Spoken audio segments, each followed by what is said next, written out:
Hola a todos, bienvenidos nuevamente a una plática más, una sesión más de la clase de Sociología. En esta ocasión vamos a continuar con el desarrollo de la temática que abordamos la sesión pasada, el día martes, en donde estábamos analizando el desarrollo de la sociología, los precursores o los primeros aportadores de esta disciplina, de esta ciencia. Quedamos la semana pasada analizamos a Saint-Simon, a Augusto Comte, a Harriet Martineau y a Herbert Spencer. Fueron las personas que estuvimos analizando. Hoy vamos a analizar a Emily Durkheim, Max Weber, Carlos Marx, Webb Du Bois, y a ver si nos da tiempo para analizar a otros personajes.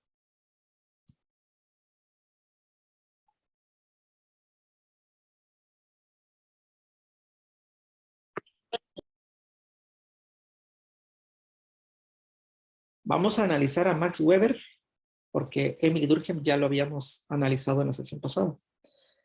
Max Weber nació en 1864 y falleció en 1920.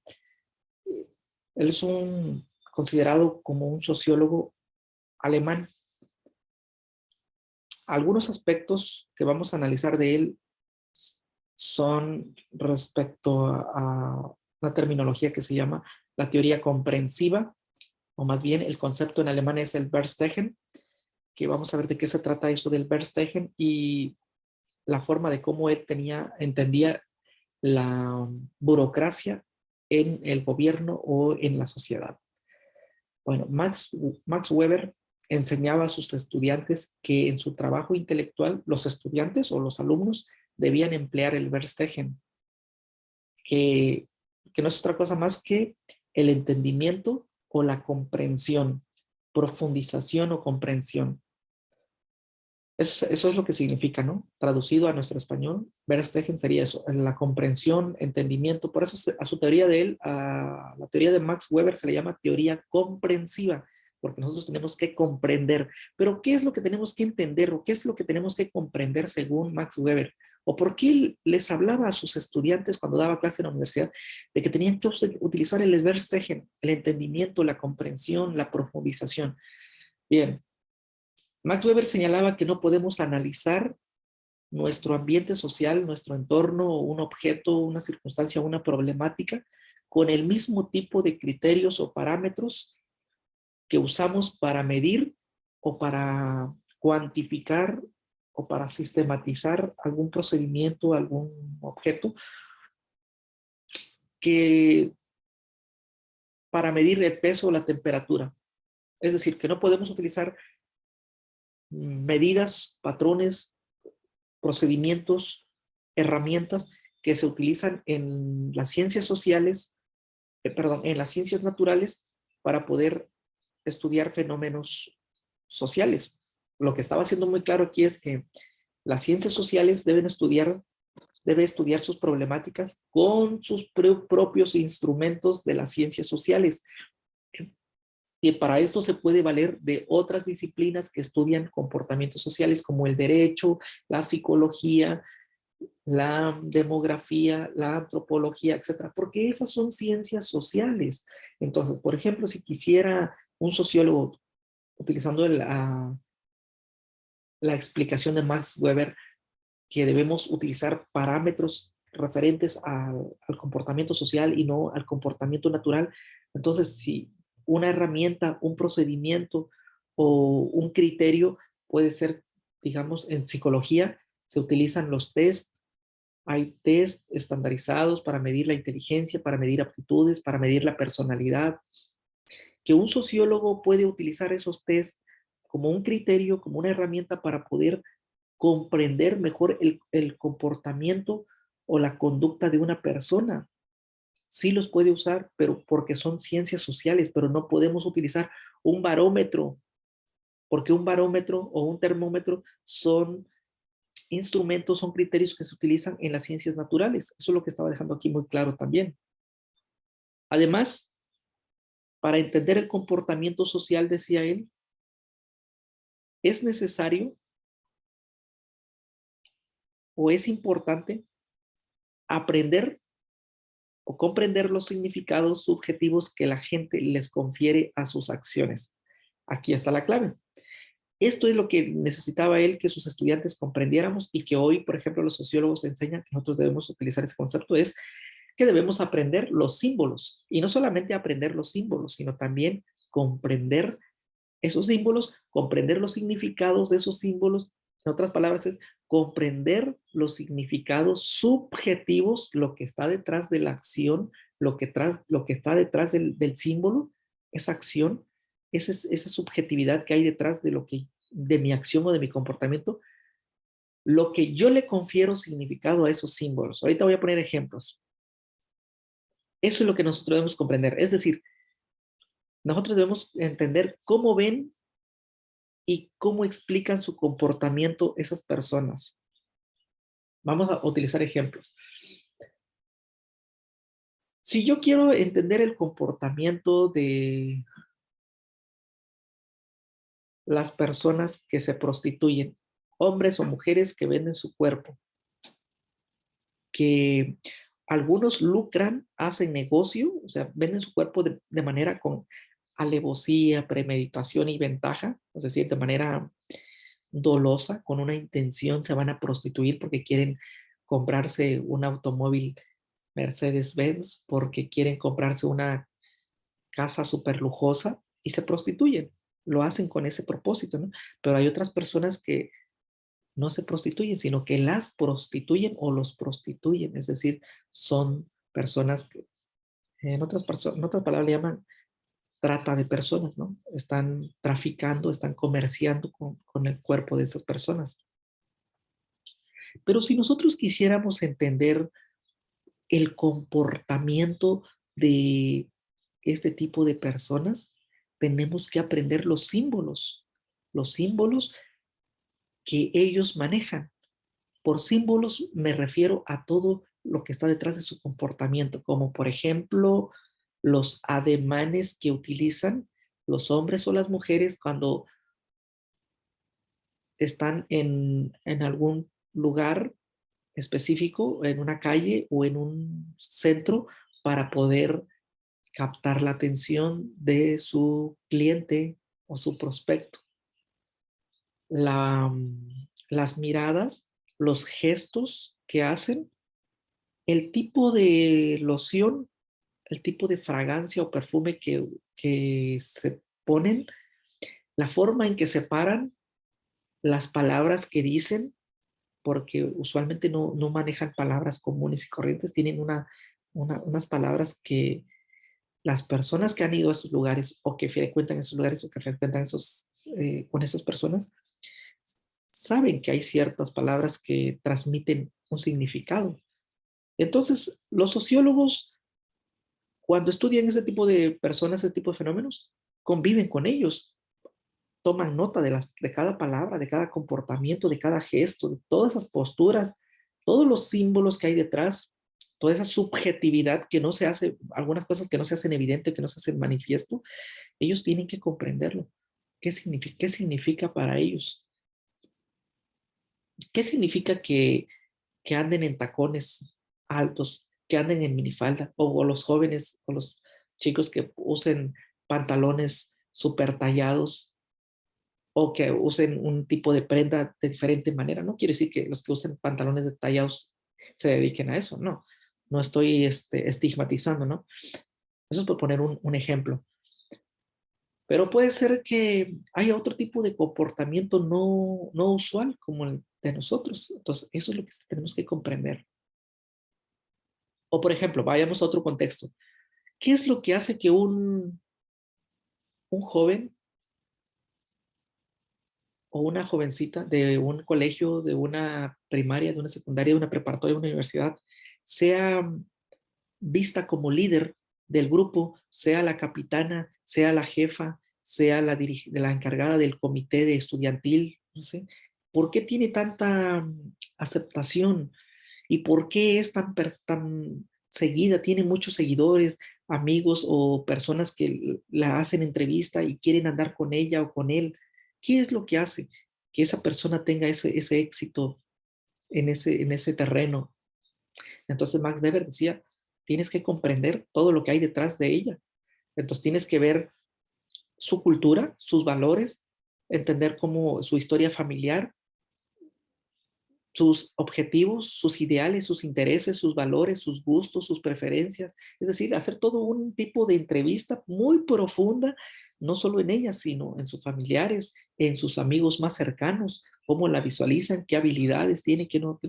Tienes que meterte hasta lo más profundo, como decimos, hasta la cocina, para poder entender, esta joven es líder, es emprendedora o tiene estas habilidades porque tiene estas características, porque tiene esta formación, porque sus padres tienen estos ideales, porque tienen estos principios, estos valores, por X cosas, pero entonces tiene uno que entrar más a fondo. O cuando se hacen estudios, por ejemplo, con drogadictos o con personas que viven al margen de la calle, los sociólogos conviven con ellos por meses o años. Tienen que entender, saber cómo se comunican, cuáles son los símbolos, las palabras, los modismos que utilizan, qué significan esos modismos, una mirada, qué significa, un chiflido, un silbado, qué significa, un ademán, qué significado tiene para ellos. Entonces, todos esos códigos los sociólogos o las personas lo tienen que entender, lo tienen que descifrar. ¿Y cómo? Pues conviviendo con ellos, ganándose la confianza de ellos. No, no cualquiera te va a decir, bueno, esto significa esto, no. O sea, que tiene que haber una razón, un propósito de por qué le estás pidiendo, estás conviviendo con ellos, tienes que aprender esos códigos, esos símbolos. Entonces, eso es lo que nosotros tenemos que aprender, porque es muy fácil juzgar a las personas por su apariencia y decimos, no, pues esta persona que está ahí, yo creo que se dedica y se prostituye por la forma como está vestida, ya piensas que se prostituye, ¿no? Y eso es un estigma, es un estereotipo, o es un prejuicio. Entonces, necesitamos saber realmente qué hay detrás de todo eso para determinar si ese comportamiento se dedica, es propio de esa conducta o de esa persona o de ese oficio, o no lo es, o solamente estamos uh, suponiendo, sugiriendo, ¿no? Bueno, eso es en lo que hablaba Carlos Marx, ¿no? Y también hablaba de el tipo ideal, ¿no? Esa era una herramienta conceptual, el cual un modelo o una base para poder evaluar casos específicos. Era útil, ese concepto del útil es concepto muy útil, según él, para estudiar la familia, la religión, la autoridad, los sistemas económicos y la burocracia. Por tipo ideal no me refiero a como un hombre o una mujer, que ese es mi tipo ideal, no. El tipo ideal era el tipo de sociedad con el que se medía o el que se estaba establecido, ¿no? Cómo debía ser una actividad, cómo debía ser un oficio, el ideal o lo idóneo para la sociedad. Por ejemplo, Max Weber criticaba que nuestra sociedad o su sociedad en ese tiempo estaba muy burocratizada. Es decir, que para solucionar un trámite, para resolver un caso, pues tenías que ir de una instancia a otra instancia, a otra instancia, a otra instancia, era mucho tiempo, mucho trabajo, mucho desperdicio de tiempo, muy desgastante, ¿no? Entonces, eh, debe haber un constructo ideal o idóneo para que no se haga tanta burocracia, tanto en la empresa como en la familia, en los procedimientos que se tienen que hacer en la casa o en una institución educativa, en una institución de Estado, etcétera, etcétera. Bien. Eso es lo más rescatable que podemos hablar ahorita de Max Weber por el tiempo que tenemos. Vamos a hablar un poquito de Carlos Marx también, porque Carlos Marx hay mucho que decir, pero también vamos a ser muy selectivos en lo que vamos a comentar. Carlos Marx, 1818, su fecha de nacimiento, y 1883, fecha de su fallecimiento. Él fue tan criticado, Carlos Marx fue tan criticado por sus postulados y por sus instituciones existentes. De hecho, mejor dicho, fue crítico de las instituciones existentes. Eso es lo que quise decir. Es decir, que criticaba mucho los modelos de las instituciones económicas, de las religiones en las empresas y de algunas otras instituciones como los medios de comunicación. Pasó la mayor parte de su vida en el exilio de su natal Alemania. Eso significa que lo exiliaron, lo corrieron de su país, llegó a vivir en Francia, ahí conoció a Federico Engels, y también se fue a vivir a Inglaterra. Y de hecho hay una historia muy trágica de él que ahorita a ver si las comento aquí. Cuando lo exiliaron de Alemania, cuando fue censurado por un ensayo que había escrito y donde criticaba fuertemente el modelo económico de Alemania.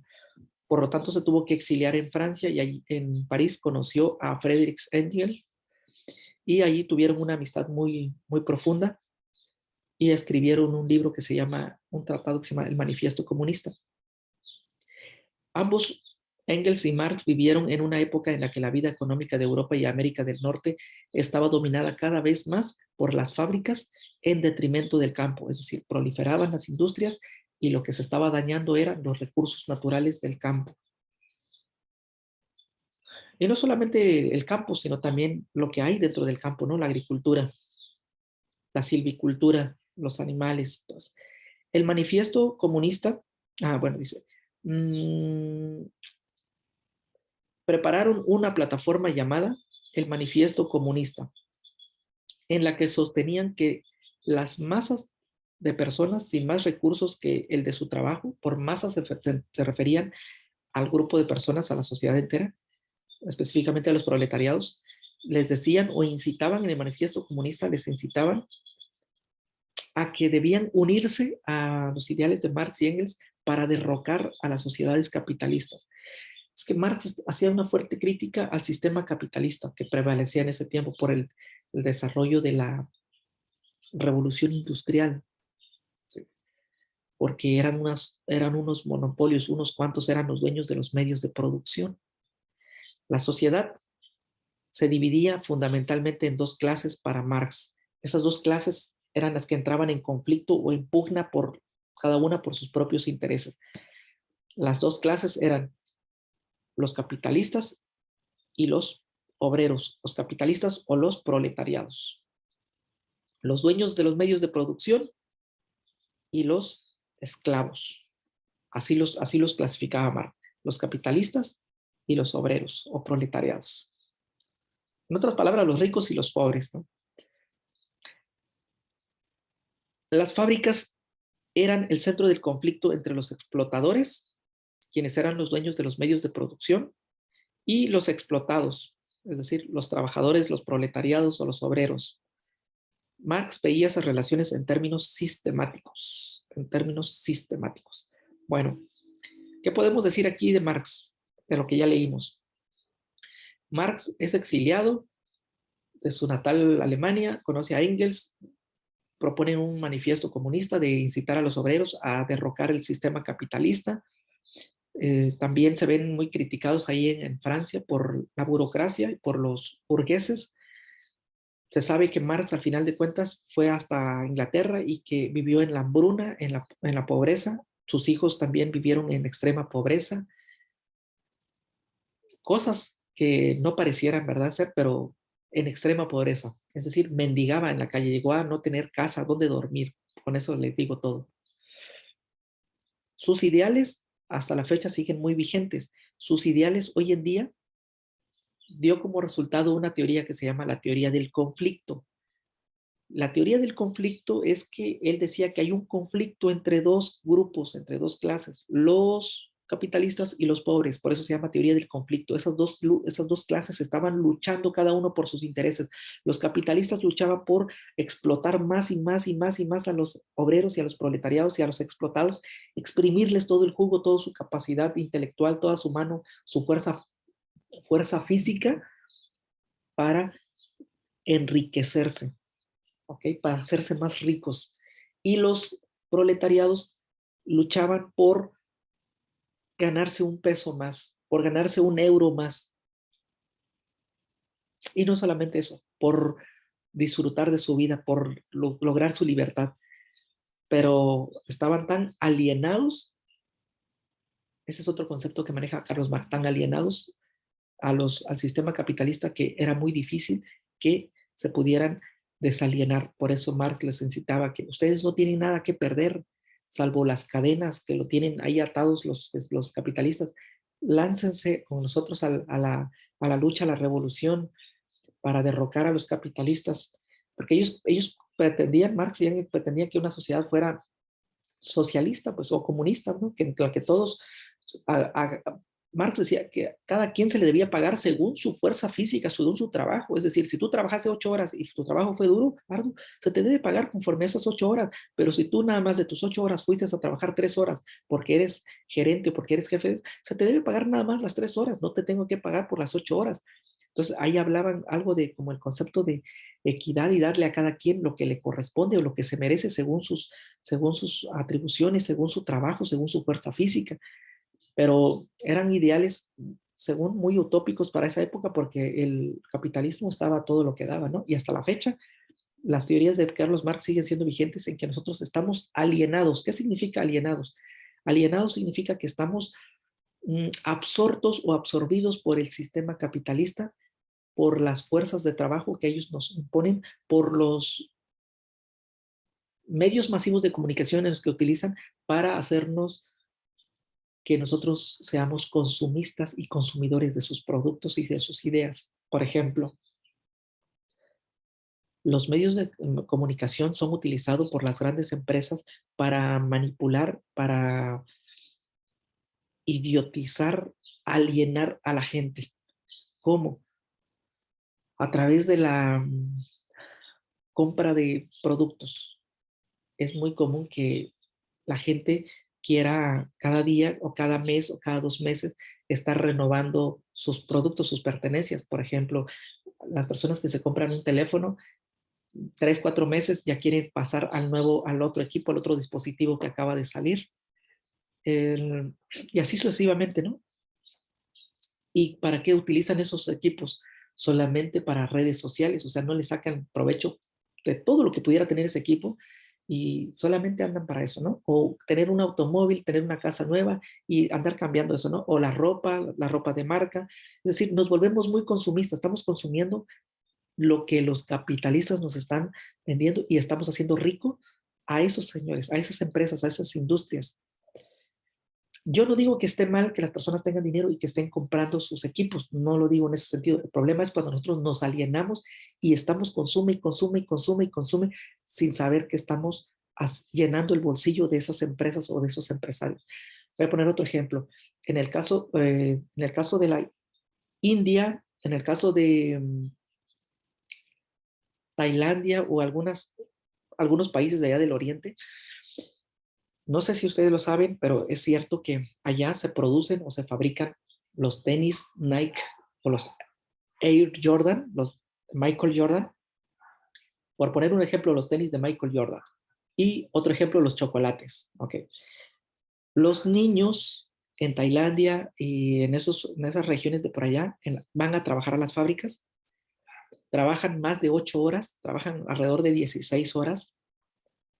Ganan el equivalente a $1 por día, al equivalente de $1 por día, es decir, los explotan, hay una explotación con la fuerza física de estos niños y niñas, mujeres y hombres, ganan el equivalente a $1, haciendo o fabricando o trabajando para los tenis de Michael Jordan o los chocolates. Ahora, vamos a lo de los tenis. Los tenis de Michael Jordan valen muy caros, ¿no? No sé, yo creo que están arriba de 3,000 o 4,000 pesos el equivalente, ¿no? A pesos. Michael Jordan gana, no sé si 3 millones de dólares o no sé si 3 millones de dólares o 3,000 millones de dólares, no estoy muy seguro, por hacer un spot o porque pasen su anuncio de sus tenis por unos 15 o 20 segundos en televisión o en algún otro medio, cuando los niños se ganan el equivalente a $1 el día, la jornada laboral. Entonces, eso es lo que el ideal de la teoría del conflicto, eso es lo que viene reclamando, que los trabajadores están siendo explotados al máximo, están esclavizados, están alienados al trabajo. Alienados también se pueden alienar al trabajo, es decir, que no pueden vivir sin el trabajo porque tienen que llevar ese sustento para mantener a sus hermanitos, a sus papás que están al normal, o porque tienen que contribuir para los gastos en la casa. ¿A cambio de qué? A cambio de $1, cuando estas personas, los capitalistas, se están haciendo multimillonarios a costa de el trabajo, la mano de obra de estas personas. Esos son los ideales de Marx, ¿no? Que hoy en día viene la teoría del conflicto. Y eso lo vamos a ver cuando lleguemos a la unidad 3, donde veamos las perspectivas sociológicas. Ahí vamos a dar más ejemplos.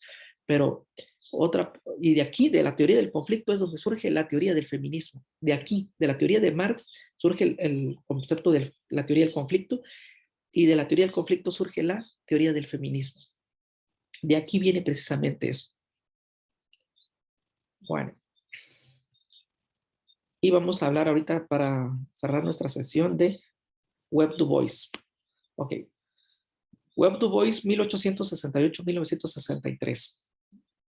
Webb Du Bois llevó a cabo investigaciones que ayudaron en la lucha por una sociedad igualitaria desde el punto de vista racial, al igual como lo hizo Harriet Martineau. Du Bois creía que el conocimiento era esencial para combatir los prejuicios y lograr la tolerancia y la justicia. Es decir, que conocimiento se refiere a que estés preparado, que estés informado, a que leas, a que investigues, a tener una preparación. A eso se refería por conocimiento. Leí anoche una cita de Ortega y Gasset, un filósofo español. Ortega decía, la persona que lee solo lo que le gusta o lee solo lo que le llega, no está bien informada. Entonces, una persona, yo por ejemplo, si solo leo lo que me gusta, no estoy bien informada. O lo que me dan, no estoy bien informada. Tengo que leer incluso libros o materiales que no son de mi agrado, que no son de mi interés, que no corresponden con mi filosofía de vida, que no responden a mis intereses. Tengo que estar informado de los demás y así puedo tener un panorama más amplio, más rico. Esta es la perspectiva también de Du Bois, estar informados, tener conocimiento profundo. Los sociólogos necesitan valerse, decía él, de los principios científicos para estudiar los problemas sociales como los padecidos por los negros en Estados Unidos. Para separar las opiniones de los hechos, doxa, que decía Platón, episteme, doxa y episteme decía Platón, ¿no? Doxa es opinión, episteme es ciencia. Para separar la opinión de los hechos, la doxa y la episteme, Webb Du Bois propendía por la investigación básica de la vida de estas personas, es decir, que él se orientaba porque conociéramos la vida de estas personas, así como lo estaba comentando hace rato, es que hay que vivir y convivir con ellos para conocer los símbolos, como lo decía Max Weber, ¿no? De la teoría comprensiva. Por medio de sus profundos estudios sobre la vida urbana de blancos y negros en las ciudades de Filadelfia y Atlanta, Webb Du Bois hizo muchas aportaciones interesantes en el ámbito de la sociología. En 1987, él acuñó el término doble conciencia para referirse a la división de la identidad de un individuo en dos o más realidades sociales. Permítame tantito.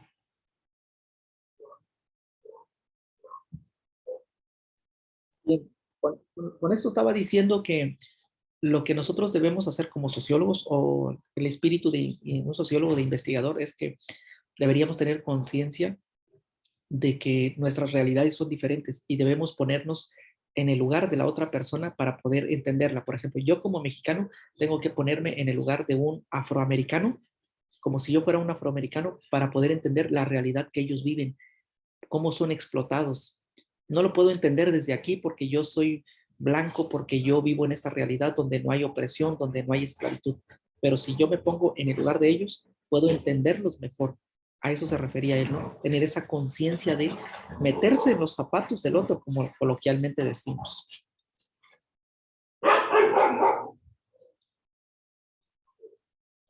Bueno, hasta aquí vamos a suspender nuestra grabación porque el tiempo no nos va a dar y quiero dedicarlo para que podamos platicar un ratito acerca si hay alguna duda o algún comentario.